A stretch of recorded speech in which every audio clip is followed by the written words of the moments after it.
Friends എല്ലാവർക്കും നമസ്കാരം. നമ്മുടെ ഇഷ്ട പരമ്പരയുടെ ഇന്നത്തെ പുതുപുത്തൻ വിശേഷങ്ങളിലേക്ക് ഏവർക്കും സ്വാഗതം. എല്ലാവർക്കും ഇന്ന് നല്ലൊരു ദിവസമാകട്ടെ എന്ന് ആശംസിച്ചുകൊണ്ട് തന്നെ നമുക്ക് വിശേഷങ്ങളിലേക്ക് കടക്കാട്ടോ. അങ്ങനെ വിനീത് റൂമിൽ നിന്ന് ഏത്ത് വിട്ടുകൊണ്ട് നിൽക്കാൻ കേട്ടോ. വിനീതിന്റെ മുന്നിൽ നമ്മുടെ നീളക്കുട്ടി നിന്നുകൊണ്ട് എണ്ണുന്നുണ്ട്. 99 100 എന്ന് പറയാം. നീളക്കുട്ടി മതി, വിനീതേട്ടൻ ക്ഷീണിച്ചു മോളെ എന്ന് പറയാണ് കേട്ടോ. വിനീതേട്ടൻ ക്ഷീണിക്കണം, ഇനിയും മദ്യപിച്ച് ഈ വീട്ടിലേക്ക് വരുന്ന കാര്യം ഓർക്കുമ്പോഴേ ഏത്തം ഓർമ്മ വരണം, മനസ്സിലായോ വിനീതേട്ടന് എന്ന് ചോദിക്കാം. അയ്യോ, അത് വിനീതേട്ടന് ഒരു അബദ്ധം പറ്റിയതാണെന്ന് എത്ര തവണ പറഞ്ഞു മോളെ എന്ന് ചോദിക്കാം. എന്തബദ്ധം? അതോ ആ നിവിനങ്കിളില്ലേ, നിവിനങ്കിളിന് ഊറ്റി വെച്ചിരുന്ന കുപ്പിയെടുത്ത് അറിയാതെ വിനീതേട്ടൻ കുടിച്ചു പോയതാ. അത് ഇങ്ങനായി തീരുമെന്ന് വിനീതേട്ടൻ കരുതിയില്ല എന്ന് പറയാം. അപ്പം ഇതും കേട്ടുകൊണ്ട് വാതിക്കൽ തന്നെ നമ്മുടെ ഗംഗയും നിൽപ്പണ്ടേ. അവർ തമ്മിൽ എന്താ സംസാരിക്കുന്നതെന്ന് അറിയാൻ ഗംഗ അത് കേട്ട് നിൽക്കും. ആ നിവിനങ്ങളുമായിട്ടുള്ള എല്ലാ ഫ്രണ്ട്ഷിപ്പും ഇതോടുകൂടി അവസാനിപ്പിച്ചോ, അതാ നല്ലത്. ഇന്നലെ നിവിനങ്കിളിന് ഇഷ്ടം പോലെ കൊടുത്തിട്ടുണ്ട് കാവേരി ചേച്ചി. അവനെയോ കാവേരി വഴക്കു പറഞ്ഞോ? ദേഹോപദ്രവമൊന്നും ചെയ്തിട്ടില്ലല്ലോ.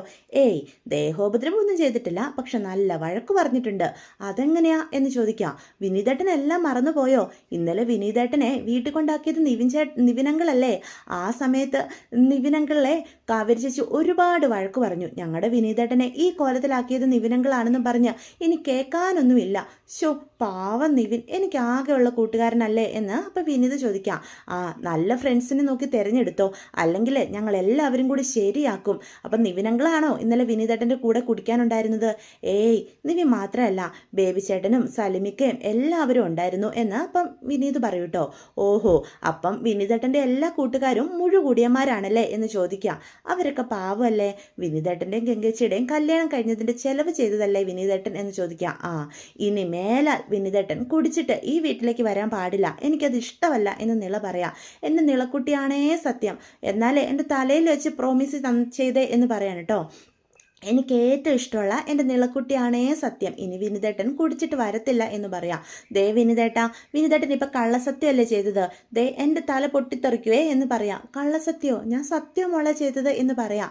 വിനീതേട്ടൻ ഏറ്റവും ഇഷ്ടമുള്ള നിളക്കുട്ടി എന്നല്ല പറഞ്ഞത്. എനിക്കറിയാം വിനീതേട്ടൻ ഈ ലോകത്ത് ഏറ്റവും ഇഷ്ടം ഗംഗേച്ചിയാണെന്ന്. അപ്പം പിന്നെ എന്തിനാ കള്ളം പറഞ്ഞത്? ഓ, എന്നാൽ നിൻ്റെ ഗംഗേച്ചിയാണ് സത്യം എന്ന് പറയാൻ കേട്ടോ. അത് കേൾക്കുമ്പോൾ ഗംഗയ്ക്കും ചിരി വരികയാണേ. അപ്പം അവരെ ശല്യം ചെയ്യേണ്ടെന്ന് കരുതി ഗംഗ അവിടെ നിന്ന് അങ്ങോട്ട് പോവാണ് കേട്ടോ. ഇതേ സമയം നമ്മുടെ നിവിനാണെങ്കിൽ ഒരു തോട്ടത്തിൻ്റെ അടുത്ത് നിൽക്കുക. എന്നിട്ട് ഒരാൾ ഫോൺ വിളിച്ചുകൊണ്ട് നിൽക്കുക. നീ എവിടെയാ? ചെക്ക് പോസ്റ്റിൻ്റെ അവിടെ ഉണ്ടാകുമെന്ന് പറഞ്ഞിട്ട് ഞാൻ അങ്ങോട്ടെന്നാ വരാം എന്ന് പറയാം. പെട്ടെന്നാണ് ജയപാലൻ അതുവഴി വരുന്നത്. അപ്പം നിവിൻ റോഡ് സൈഡിൽ നിൽക്കുന്ന കാണുമ്പോൾ ജയപാലൻ വണ്ടി നിർത്തും. അല്ല, നീ എന്താ ഇവിടെ നിൽക്കുന്നത്? ഇവിടെ ആരെ കാണാൻ വന്ന് നിൽക്കുന്നതാ? അതോ, എൻ്റെ ഒരു പരിചയക്കാരനുണ്ട്, എൻ്റെ കൂടെ കോളേജിൽ പഠിച്ച ഫ്രണ്ടാ, അവൻ ഈ വഴിക്ക് വരുന്നുണ്ട്, അവനെ കാണാനായിട്ട് നിന്നതാ. അല്ല, അങ്കിളിന് പറഞ്ഞാലും മനസ്സിലാകില്ല എന്ന് പറയാം. അത് നീ പറഞ്ഞു നോക്കിയാലല്ലേ അറിയുള്ളൂ. ഈ നാട്ടിലുള്ള ഒരുമാതിരിപ്പെട്ട എല്ലാവരെയും എനിക്കറിയാം. ഈ പുഷ്പവാടി മുഴുവനെ വേണമെങ്കിൽ ഈ ജയപാലൻ്റെ നിയന്ത്രണത്തിലാണെന്ന് തന്നെ പറയാം എന്ന് പറയാൻ കേട്ടോ. അത് കേൾക്കുമ്പോഴത്തേക്കും ഇവൻ അങ്ങ് ദേഷ്യം വരികയാണേ. അല്ല, അങ്കിൾ എന്താ ഈ വഴിക്ക്? എടാ, ഞാനിവിടെ ഒരു തോട്ടം മേടിച്ചിട്ടുണ്ട്, നല്ല കണ്ണായ സ്ഥലത്താ, അതിൻ്റെ ഒരു പരിപാടിക്കായിട്ട് പോയതാ. നിന്നോട് പറഞ്ഞില്ലായിരുന്നു രാജേശ്വരി ഭൂമി പൂജ? അവിടെ ഭൂമി പൂജ നടത്തുന്നുണ്ട്, അതിൻ്റെ ചില കാര്യങ്ങളൊക്കെ തയ്യാറാക്കണമായിരുന്നു. നീ ഇപ്പോൾ ഫ്രീ ആണെങ്കിൽ എൻ്റെ കൂടെ വാ. അല്ല, ഫ്രണ്ട് ഇപ്പോഴെങ്കിലും വരില്ലെങ്കിലേ നീ വാ, നിന്നെ ഞാൻ കാണിച്ചു തരാം എന്ന് പറയാൻ കേട്ടോ. അപ്പം ഇവിടെ തോട്ടം എന്ന് ഒക്കെ പറയുമ്പം നമ്മുടെ നിവിന് സംശയം തോന്നുക. കാരണം ഇവിടെ തൊട്ടടുത്തായിട്ട് നമ്മുടെ കാവേരിയുടെ അച്ഛൻ തോട്ടം മേടിച്ചിട്ടുള്ള കാര്യം നിവിനറിയാം. അതുകൊണ്ട് തന്നെ ജയപാലൻ്റെ കൂടെ പോവാണ് കേട്ടോ. ഇതാണ് തോട്ടം, എങ്ങനെയുണ്ടാ സ്ഥലം എന്ന് ചോദിക്കാം. ഇത് അടിപൊളി സ്ഥലമാണല്ലോ അങ്കിളെ, എങ്ങനെ ഒപ്പിച്ചു? ഇതിന് നല്ല കാശായി കാണുമല്ലോ. പിന്നല്ലേ, കോടികൾ കൊടുത്താ ഞാൻ ഈ തോട്ടം മേടിച്ചിരിക്കുന്നത് എന്ന് ജയപാലൻ പറയാണ്. ഹോ, ഇത്രയ്ക്കൊക്കെ കാശ് കയ്യിലുണ്ടായിട്ടാണോ അങ്കിള് ആ കാവേരിയുടെ കുടുംബത്തിനൊരാവശ്യം വന്നപ്പം അവരെ സഹായിക്കുക പോലും ചെയ്യാതിരുന്നത്? നീ എന്തിനാ നമ്മുടെ കുടുംബകാര്യം പറയുമ്പം അവരെയൊക്കെ ഇതിലേക്ക് ഇടുന്നത്? അവരുടെ കാര്യം എനിക്ക് കേൾക്കുക പോലും വേണ്ട എന്ന് പറയാം. അല്ല, ഈ തോട്ടം മേടിച്ചു, ബാക്കി അങ്കിൾ പറ എന്ന് പറയാം. എടാ, ഞാൻ ഈ തോട്ടം മേടിച്ചിരിക്കുന്നത് എന്തിനാണെന്ന് നിനക്കറിയാവോ? എനിക്കെങ്ങനെ അറിയാൻ അങ്കിളെ എന്ന് നിവിൻ ചോദിക്കാം. എടാ, ഇതെൻ്റെ മകള് രാഗിണിയില്ലേ, അവളെ കല്യാണം കഴിക്കുന്നവന് സ്ത്രീധനമായിട്ട് ഞാൻ കൊടുക്കാൻ പോകുന്ന തോട്ടവാ. എൻ്റെ മോളുടെ പേരില ഞാനിത് മേടിച്ചിരിക്കുന്നത് എന്ന് പറയാം. ഓ, അത് നല്ല കാര്യമാ അങ്കിളെ എന്ന് പറയണം. ഇതിൻ്റെ അതിരെ ഒരു ആദിവാസി കോളനിയാ. അവര് ഈ ഭൂമി പൂജ എന്നും പറഞ്ഞ് എന്തോ ഒരു ചടങ്ങ് അവർക്കുണ്ട്. അപ്പം നമ്മുടെ ഈ ഭൂമിയിലും ആ പൂജ നടത്താമെന്ന് ഞാൻ കരുതി. അതിൻ്റെ കാര്യം പറയാൻ ഞാൻ രാജേശ്വരി നിന്നോട് പറയണമെന്നും പറഞ്ഞ് ഏൽപ്പിച്ചിരുന്നതാ. അമ്മ എന്നോട് പറഞ്ഞിരുന്നു എന്ന് പറയണം. എന്നാ നീ ചെല്ല. പിന്നെ നിവിനെ, നിന്നോടൊരു കാര്യം പറയാനുണ്ട്. ഈ വില കുറഞ്ഞുള്ള ഇങ്ങനെയുള്ള ഫ്രണ്ട്ഷിപ്പ് ഒന്നും വേണ്ട കേട്ടോ. നമ്മുടെ ഒരു സ്റ്റാൻഡേർഡിനനുസരിച്ചുള്ള ഫ്രണ്ട്ഷിപ്പിനെ നീ പോകാവുള്ളൂ. അതാ നമ്മുടെ കുടുംബത്തിന് ഒരു മാന്യത. നിനക്ക് ഞാൻ പറയുന്നത് മനസ്സിലാവുന്നുണ്ടോ എന്ന് ചോദിക്കാം. ഞാൻ ആരോട് കൂട്ടുകൂടണം? അതൊക്കെ എൻ്റെ ഇഷ്ടമല്ലേ അങ്കിളെ. ഞാൻ വേണ്ട പോലെ ചെയ്തോളാം എന്നും പറഞ്ഞാൽ നിവിൻ അവിടുന്ന് പോവാം.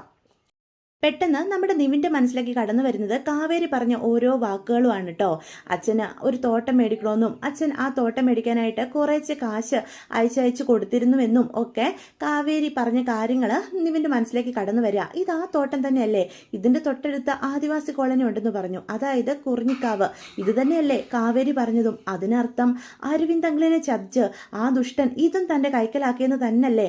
കാവേരിയോട് ഇക്കാര്യം എന്തായാലും അറിയിക്കണം, ഇല്ലെങ്കിൽ ഇത് ശരിയാകില്ല എന്ന് പറഞ്ഞ് കാവേരി ഫോൺ വിളിക്കാം. അപ്പം നിവിൻ്റെ കോള് കാവേരി കാണുന്നുണ്ട്. ഓ, ന്യായീകരണം പറയാൻ വിളിക്കുന്നതായിരിക്കും. ഇപ്പം ഞാൻ എടുക്കുന്നില്ല. മദ്യപിച്ച് വിനീതേട്ടനെ മദ്യപിക്കുക കൂട്ടു നിന്നിട്ട് ന്യായീകരിക്കാൻ വന്നിരിക്കുന്നു. നീ പോടാ, നിന്റെ കോളെ ഞാനിപ്പോൾ തൽക്കാലം എടുക്കുന്നില്ല, മോൻ അവിടെ കിടന്ന് വിളിക്കുക എന്നും പറഞ്ഞ് കാവേരി അവിടെ ഇരിക്കുകയാണ് കേട്ടോ.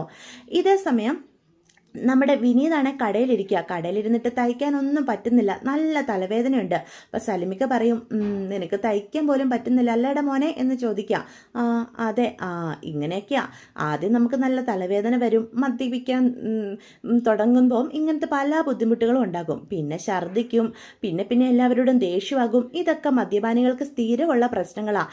നീയും മദ്യപാനം എന്തായാലും തുടങ്ങി വെച്ച സ്ഥിതിക്ക് ഇതൊക്കെ അങ്ങ് ശീലമായിക്കോളും എന്ന് പറയാം. ദേ സലിമിക്ക, ശവത്തിൽ കുത്തരുത്. ഇന്നലെ എനിക്കൊരു അബദ്ധം പറ്റിയതാണെന്ന് നിങ്ങൾക്കും അറിയാവുന്നതല്ലേ?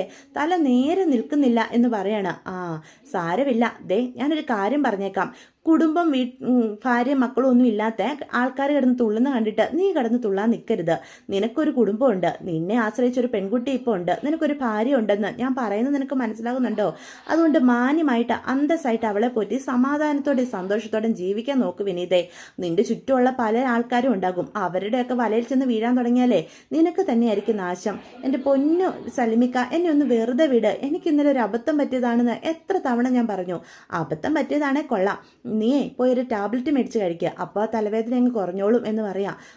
ശരിയാ, ഞാൻ താഴോട്ടൊന്ന് ഇറങ്ങി ചെല്ലട്ടെ എന്ന് പറഞ്ഞ് മെഡിക്കൽ സ്റ്റോറിലേക്ക് ഇറങ്ങാനായിട്ട് തുടങ്ങുമ്പോഴാണ് നമ്മുടെ നിവിൻ ആ വഴിക്ക് വരുന്നത്. ബ്രോ എന്ന് പറഞ്ഞ്. അപ്പം നിവിനെ കാണുമ്പം പെട്ടെന്ന് നീളക്കുട്ടിയുടെ വാക്കുകളൊക്കെയാണ് മനസ്സിലേക്ക് വരുന്നത്. പെട്ടെന്ന് ഉള്ളിലേക്ക് കയറി പോകാൻ തുടങ്ങുമ്പം നിവിൻ കാണും. ബ്രോ എന്താ ഈ കാണിക്കുന്നേ? നിന്ന് സർക്കസ് കളിക്കുവാണോ സ്റ്റെപ്പിൽ നിന്നുകൊണ്ട് എന്ന് ചോദിക്കുക. ഏയ് ഒന്നുമില്ല. അല്ല ബ്രോ, ഞാൻ ഇന്നലെ പറഞ്ഞ കാര്യം എന്തായി? സംസാരിച്ചോ എന്ന് ചോദിക്കുക. എന്ത് സംസാരിച്ചോ എന്ന്? അല്ല, കാവേരിയോട് സംസാരിച്ചോന്ന്? അതിന് കാവേരിയോട് സംസാരിച്ചത് നമ്മൾ ഒരുമിച്ചല്ലേ എന്ന് പറയാം. ബ്രോ എന്തൊക്കെയായി പറയുന്നേ? ഇന്നലെ കാവേരിയായിട്ട് ഞാൻ സംസാരിച്ചത് നിന്റെ കാണിക്ക വെച്ചല്ലേ, പിന്നെ നീ എന്താ എന്നോട് ചോദിക്കുന്നത് ഇങ്ങനെ? ഓ അതല്ല, ഇന്നലെ ബ്രോയോട് ഞാനൊരു കാര്യം പറഞ്ഞിരുന്നു, അക്കാര്യം കാവേരിയോട് സംസാരിച്ചോന്നാ ചോദിച്ചത്. ഏത് കാര്യം എന്ന് അപ്പം നിവിൻ ആലോചിച്ചിട്ട് പറയാം. ഓ, ബ്രോ എല്ലാം മറന്നു പോയല്ലേ എന്ന് ഇപ്പം ചോദിക്കാം. ഇന്നലെ ഞാൻ പറഞ്ഞത് വല്ല ഓർമ്മയുണ്ടോ എന്ന് ചോദിക്കാം. ഇന്നലെ നീ എന്താ പറഞ്ഞത്? എടാ, എനിക്കൊരു പെൺകുട്ടി ഇഷ്ടമാണെന്ന് ഞാൻ പറഞ്ഞ കാര്യം നീ മറന്നുപോയോ? ഓ, നീ എന്നോട് അങ്ങനെ പറഞ്ഞായിരുന്നല്ലേ എന്ന് വിനീത് ചോദിക്കുക. എൻ്റെ ബ്രോ, നീ എന്തൊക്കെയായി പറയുന്നേ എന്ന് അപ്പം നിവിൻ ചോദിക്കുക. നീ പേടിക്കേണ്ട അളിയ, ഞാൻ ഇന്ന് തന്നെ സംസാരിക്കാം. ഞാൻ ആ പെൺകുട്ടിയോട് സംസാരിച്ച് നിങ്ങളെ രണ്ടുപേരെ സെറ്റാക്കിയിരിക്കും, പോരെ എന്ന് ചോദിക്കാം. അത് മതി എന്ന് അപ്പം നിവിൻ പറയാം. അല്ലടാ, ഏതാ ആ പെൺകുട്ടി?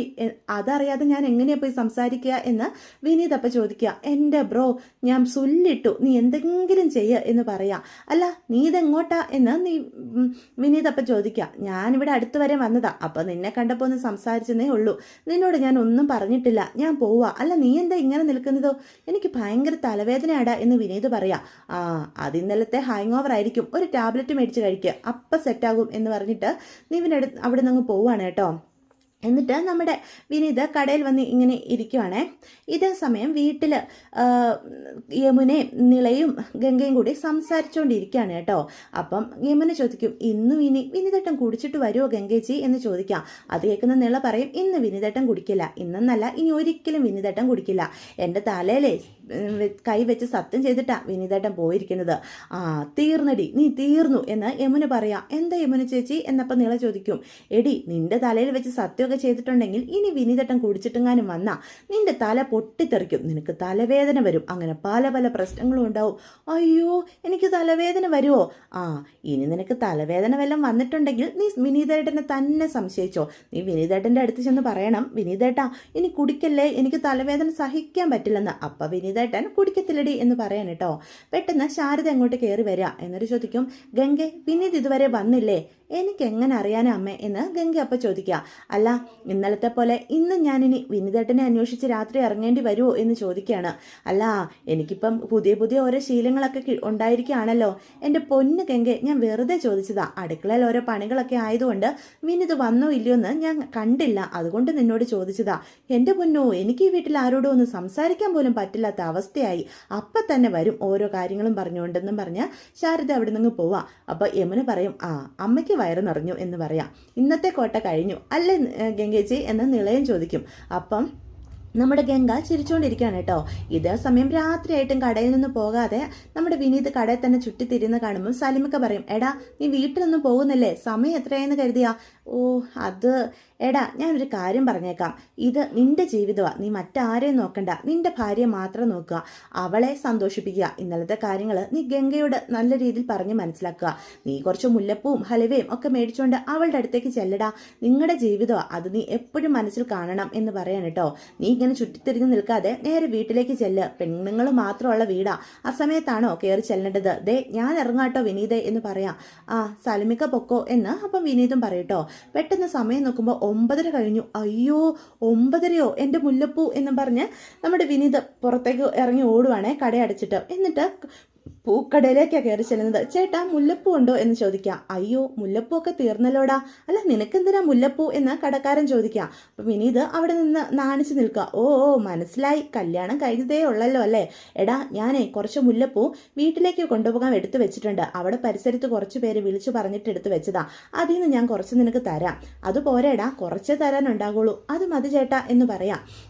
അപ്പം അത് മേടിച്ച് പൈസയും കൊടുത്തിട്ട് വിനീത് അങ്ങോട്ട് പോകാൻ തുടങ്ങുമ്പോൾ കടക്കാരൻ വിളിച്ച് പറയും, എടാ വിനീത് നിനക്ക് ബാക്കി വേണ്ടേടാ, അത് ചേട്ടൻ കൈ വെച്ചോ എന്നും പറഞ്ഞ് വിനീത് അവിടെ നിന്ന് അങ്ങോട്ട് ഓടിപ്പോവാണ് കേട്ടോ. അതേസമയം നമ്മുടെ നിവിനാണെങ്കിൽ ജയപാലൻ പറഞ്ഞ ഓരോ വാക്കുകളും കാവേരി തന്നോട് പറഞ്ഞിട്ടുള്ള കാര്യങ്ങളും എല്ലാം കൂടി ഇങ്ങനെ ചിന്തിച്ചിരിക്കുക. വീണ്ടും വീണ്ടും കാവേരി വിളിക്കുന്നുണ്ട്, പക്ഷെ കാവേരി നിവിൻ്റെ ഫോൺ എടുക്കുന്നുമില്ല. ഓ ഈ കാവേരിയുടെ ചില സമയത്തെ സ്വഭാവം, ഇവക്കൊന്ന് ഫോൺ എടുത്താൽ എന്താ, ഇവളോട് ഈ കാര്യങ്ങളൊക്കെ ഒന്ന് പറയിക്കാനല്ലേ ഞാൻ ഈ ഫോൺ കിടന്ന് വിളിക്കുന്നത്. ജയപാലൻ അയാൾ എന്തൊക്കെയോ അത് ചെയ്തിട്ടുണ്ട്. ആ പാവം അരവിന്ദനങ്ങൾ അയച്ചു കൊടുത്ത കാശിനാ അയാൾ ആ തോട്ടം മേടിച്ചിരിക്കുന്നത്, അത് ഉറപ്പാ. അതെങ്ങനെ അയാളുടെ പേരിലാക്കി മാറ്റി, അതെങ്ങനെയെങ്കിലും കണ്ടെത്തണം. ഇതിന്റെ പിന്നിലെ ചതി എന്താണെന്ന് അറിയിക്കണം.